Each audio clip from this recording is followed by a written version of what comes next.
starting with the time a cop offered help to a stranded driver. Okay, I can get you back to town real quick. Only to be murdered and kidnapped, all captured on his own body cam. In the early morning hours of March 15th, 2024, New Mexico trooper Justin Hare was dispatched to assist what appeared to be a stranded driver in Quay County, New Mexico. Unfortunately for Officer Hare, this would be the last time he would be dispatched on a call.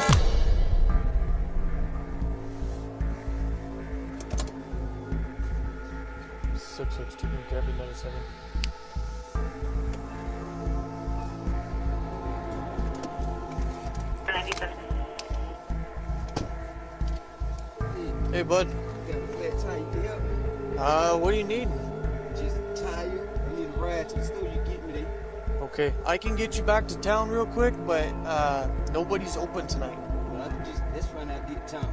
I just never come back and get the car. Okay, go ahead and go to the front of my car real quick. I'll meet you up there real quick. I'll get you.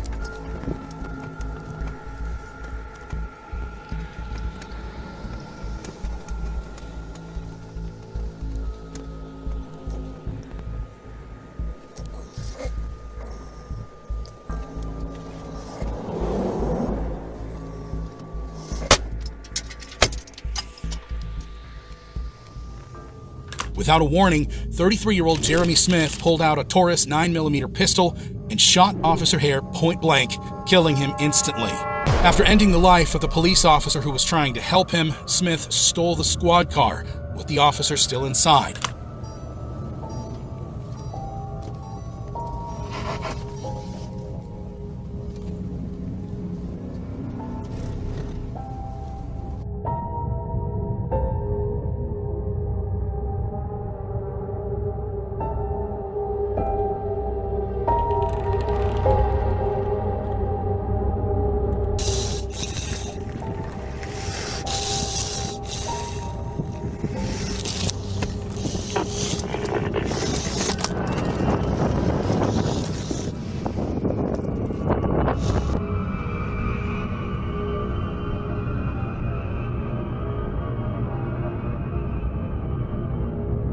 After driving northbound for around 5 minutes, Jeremy dumped Officer Hare's body on the side of the road and continued his escape. A few hours later, he crashed the stolen patrol unit and proceeded to flee on foot. Following this incident, a multi-agency investigation revealed that Smith had stolen a BMW 335i from a nurse a few days prior and already had warrants out for his arrest, which would explain the sudden attack.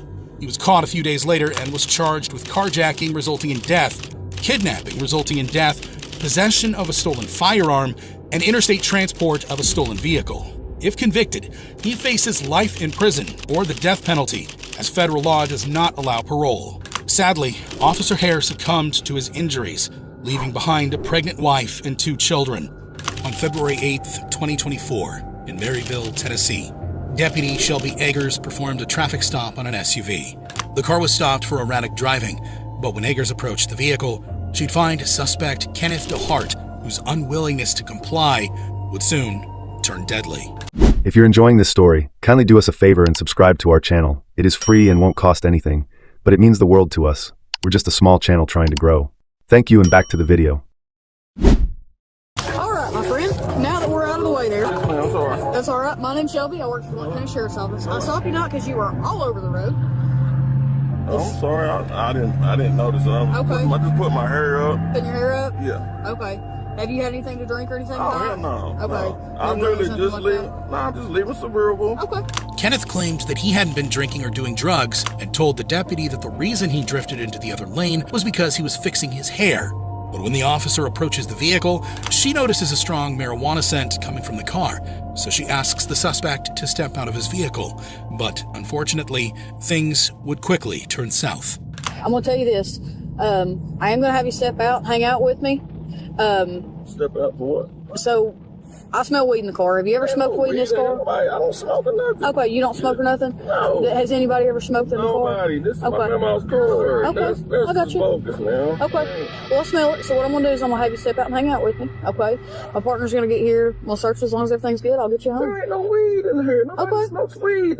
Don't do me like that now. Okay. Well, I'm not. I'm refusing to search. No, there's no refusing. So when I smell the odor of marijuana, I have probable cause to search the vehicle. I need to get a dog. Kenneth begins to get agitated at the deputy, but things would only get more heated when Shelby's partner, Deputy Greg McCowan, arrives to help lay down the law. Get out of the car. I'm not. No. You're about to go to jail for refusing. No, you can't do that. You're about to go. You can't do this, man. You can't do this. Get your hands off of me, man. Please. Please get your hands off of me, please. Go ahead. Please. Get out of the car. I'm asking. Get your ass out of the car. Get out of the car now. I'm not doing nothing wrong. Out of the car. Get out of the car, Kenny. Go ahead, hit him. Out of the car. Get out of the car. Taser deployed. Out of the car.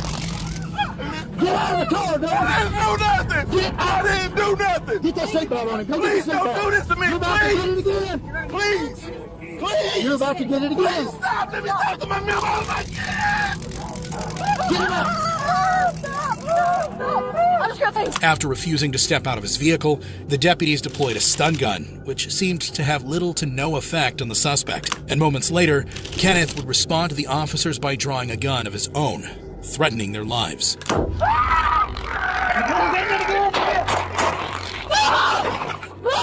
I told you. 335 shots fired. I'm hit. 334's hit.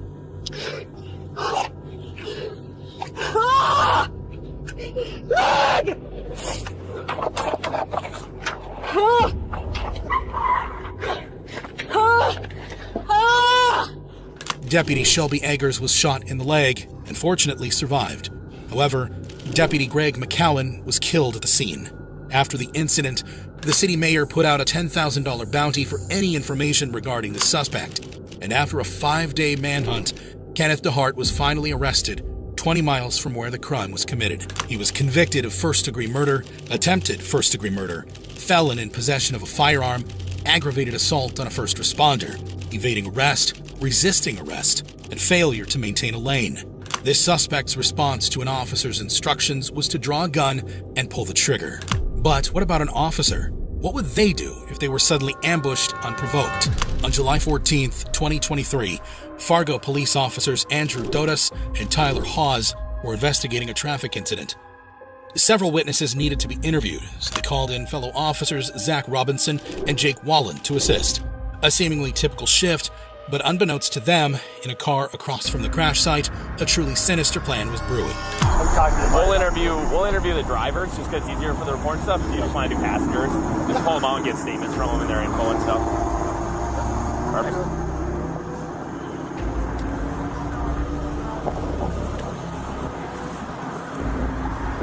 All right, so where are we sitting right now?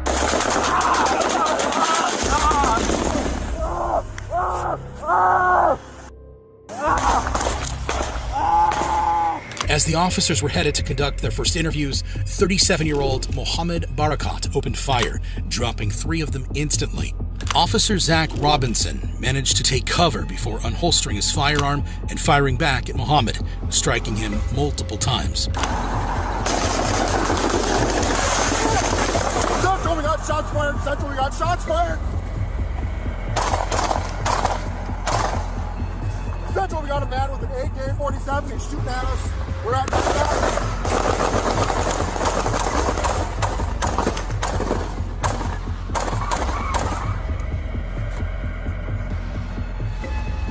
Central, shots fired, shots fired. We got 3 officers down. 3 officers down. Send everybody.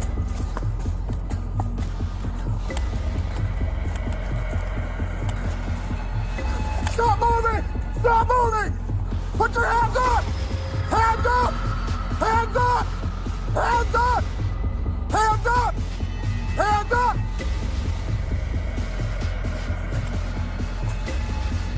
Fargo 524, 3 officers down. Officer Robinson ordered Mohammed to drop his gun 16 times, but he continued waving it. He was reportedly wearing body armor and was shot and killed about 2 minutes into the standoff. Upon further investigation, it was discovered that his vehicle contained 3 rifles, 4 handguns, over 1,800 rounds of .223 ammo, 3 gas canisters, and 2 propane tanks filled with tannerite, an explosive used for target practice. However, Jake Wallen lost his life after the incident, while officers Andrew Dodas and Tyler Hawes were wounded, but made a full recovery a few months later. After an investigation, it was determined that Muhammad had been preparing for a larger attack and was obsessed with mass casualty incidents. But in this next case, an officer sees the threat and runs straight into it. On April 5th, 2019, officers from the Henry County Police Department were dispatched to an emergency situation after a man shot his pregnant wife and teenage son. When the officers arrived at the scene, they broke in through the front door to apprehend the suspect, 47-year-old Anthony Bailey, but unfortunately for them, they were about to walk right into a deadly trap.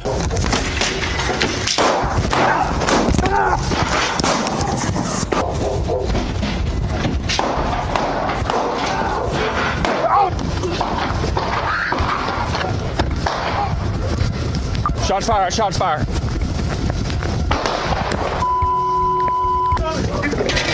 Shots. He's on the no, don't go around. He's on the watch out.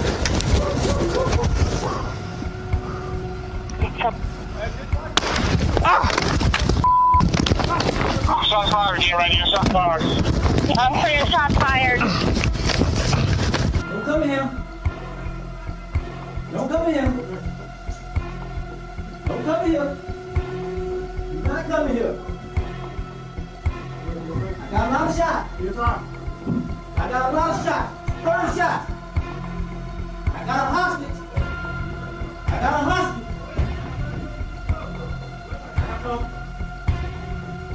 Don't come here. I got a lot of shots.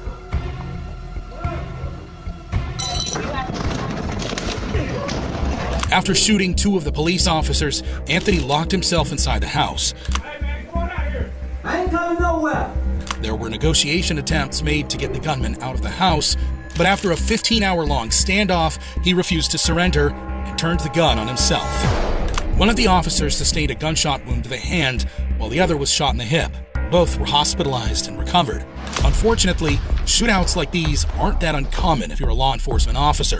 However, in this next case, things escalate to a whole new level. On November 6th, 2016, Kelvin Ross was driving a 4-wheeler down a countryside neighborhood with a friend on a dirt bike when they were approached by a man named Ralph Stanley Jr., who threatened them with a shotgun. Ross's cell phone captures the chilling moments. Hey, you keep running this goddamn up down my house, I'm gonna kill your motherfucking ass. All right, my bad, man. Understand me? Yes, sir. I ain't fucking tired of your goddamn bull. Yes, sir.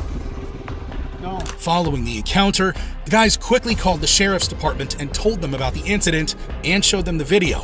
But as the deputies tried to talk to Ralph, he does the unexpected. Tell me what's going on with your neighbors. Man, I've had multiple complaints with these people over here, and I'm sure y'all had. Okay, and the problem is that you took what you felt was your authority out in the road. No, and you told that man. You told that man that you're gonna kill him. No. Well, I'm just telling you, I can't. They had a video going, and that's terrible for you. Yeah, terrible for you. Yeah, mine do. But y'all won't do anything. He's running a business over here. He's not paying taxes.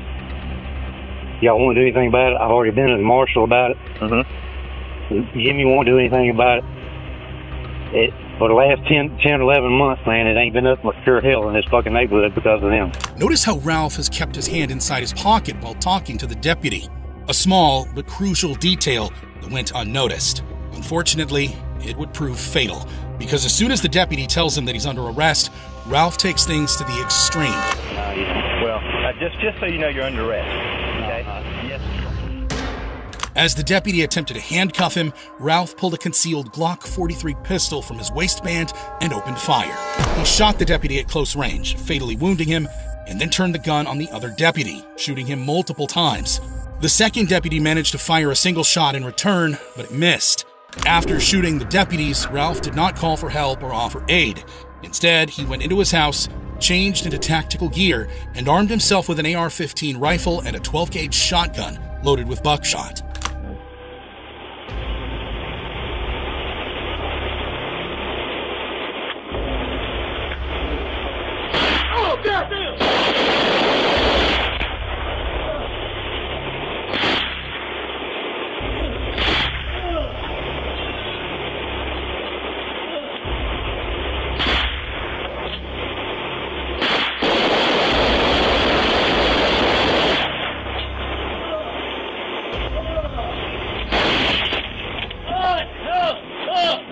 Eventually, he surrendered to the officers and was subsequently arrested and charged with second-degree murder. He was sentenced to 2 life terms without the possibility of parole. However, in this next story, a suspect calls 911 with the most evil intentions. In the early hours of December 31st, 2017, 31-year-old Matthew Ryle made a 911 call to report a verbal disturbance with his temporary roommate.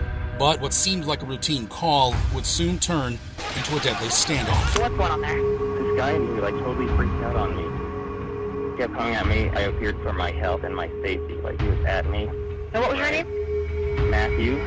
3 officers from the Douglas County Sheriff's Department arrived at the Copper Canyon Apartments in Highlands Ranch, Colorado, ready to assess the situation. What's going on tonight? My roommate freaked out on me. Okay. Came at me. I even like put a laser in his face and like. Why don't you come out here with this guy right here? You mind if I come in to talk with you, sir? Is he on anything? Is he have any mental disabilities or? Not that I know. Did you guys get in a physical altercation tonight? Okay. I'm just gonna get your name in, sir, and then I'm gonna get out of here, okay? When officers arrived, Ryle claimed that his roommate was having a PTSD flashback, prompting Ryle to call an ambulance. But the officers quickly noticed something else. Ryle was the one acting erratically, even arguing with them on the scene. Well, we're gonna get out of here. I'm gonna try to figure out how to calm him down. Hang on. We're here because we're gonna make sure you're okay. Yeah. No, I know. Are you okay? Yeah, no, I'm fine. After speaking with both men, deputies determined that no crime had been committed. So, at 3:44 a.m., they left the scene. But this wasn't over yet. Just a few hours later, Ryle called 911 again. This time, he claimed that his roommate had been pushing him and that he wanted a restraining order. So, 5 deputies headed back to the apartment. But what they walked into was far more than just a tense situation. Who's there? Who's there? Hey, Matt, it's Zach. I want to file a restraining order. Well, Clark? Can you help me? Yeah, I can. Okay, let's do that. I just feel like you're really upset. I'm not. Well, I am. Can I get that message? Just. Well, I don't think there's anyone else in there. No. We're gonna take him. Or him one. Seeing Ryle's erratic behavior, officers decided to take him in for a mental health hold. This was the best course of action to keep both Ryle and those around him safe. But there was a problem. Ryle had barricaded himself inside the apartment, which meant that officers had no choice but to force their way in. And that's when things took a deadly turn. Yep. Sheriff's Department, I got it, Matthew, come out! Open the door! Sheriff's office!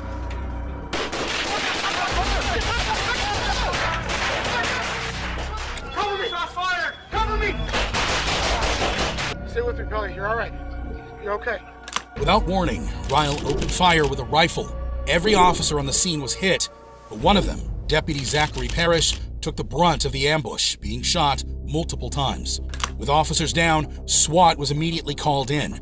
The scene was chaotic, and Ryle continued to fire, even as SWAT moved in. Once inside, officers found Ryle barricaded in a bedroom, and the gunfight continued. But after an intense battle, Ryle was finally stopped when he was shot multiple times.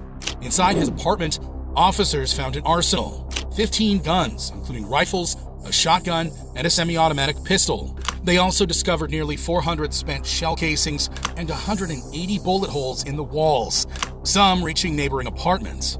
But what made this case even more chilling was that Ryle had live-streamed the entire attack on Periscope. In the footage, he claimed he was only defending himself. He even bragged about having over 1,000 rounds of ammunition. Sadly, Deputy Zachary Parrish didn't survive his injuries. The other officers, though wounded, made it out alive. A routine call had turned into a deadly ambush, and one officer paid the ultimate price. Officers often have to put their lives on the line to protect and serve, and in this next story, law enforcement has to take on someone who is willing to do anything to escape. On October 15th, 2023, a Tehama County police officer responded to a call regarding a disabled motorist. The driver, 39-year-old Joseph Michael Pate, was approached by the officer and asked to roll down his window. Dashcam footage shows the horrifying moments that followed.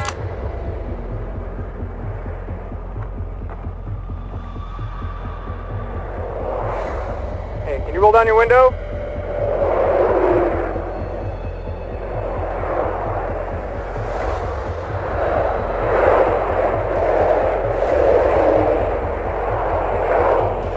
After knocking on the window a few times, the officer suspected that something might be wrong, so he backed up, which proved to be a wise decision as the driver suddenly exited the vehicle and opened fire on the officer.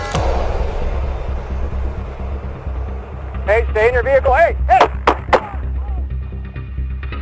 802, 802, shots fired, shots fired, shots fired. 1199. Stop, down, there. He's got a long gun on the ground. Stay on the ground!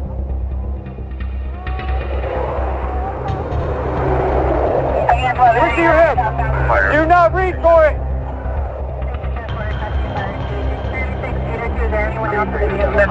802, I cannot tell. Blackout windows. Stay on the ground! Stay on the ground! Do not do it!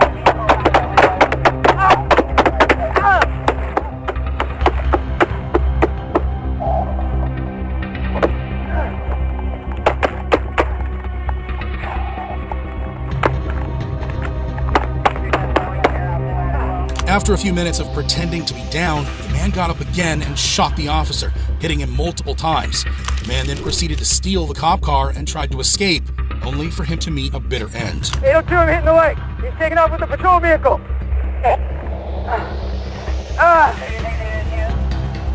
A few moments later, multiple officers arrived at the crash site and arrested the man, who was quickly taken to a hospital, where he died.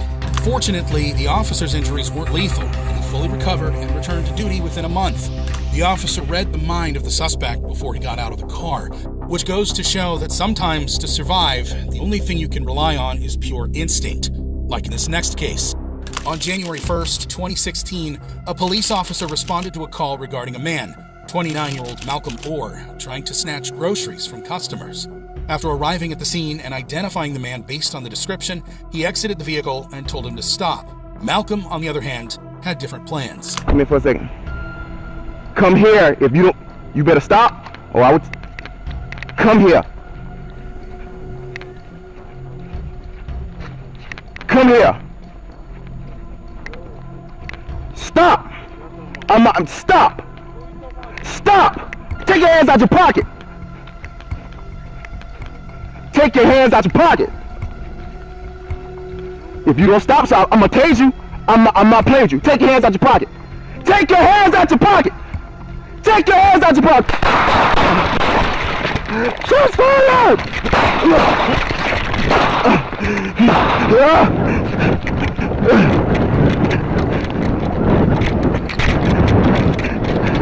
Damn! Shots fired!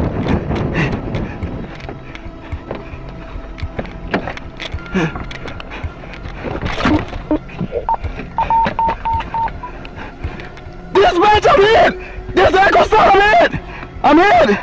I'm attacking it! Dispatch, hey, help! I've seen you after that, boy. I've seen you after it. Okay, thank you, sir.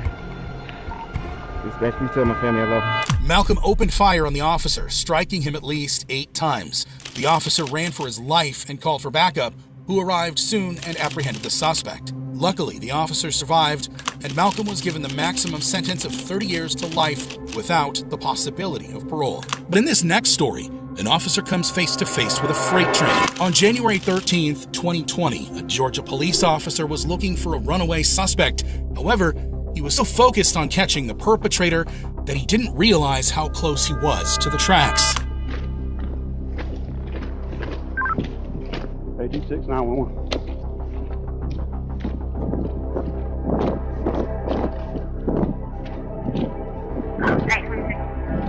Come here! Give Rockport come out towards Piedmont at the railroad tracks.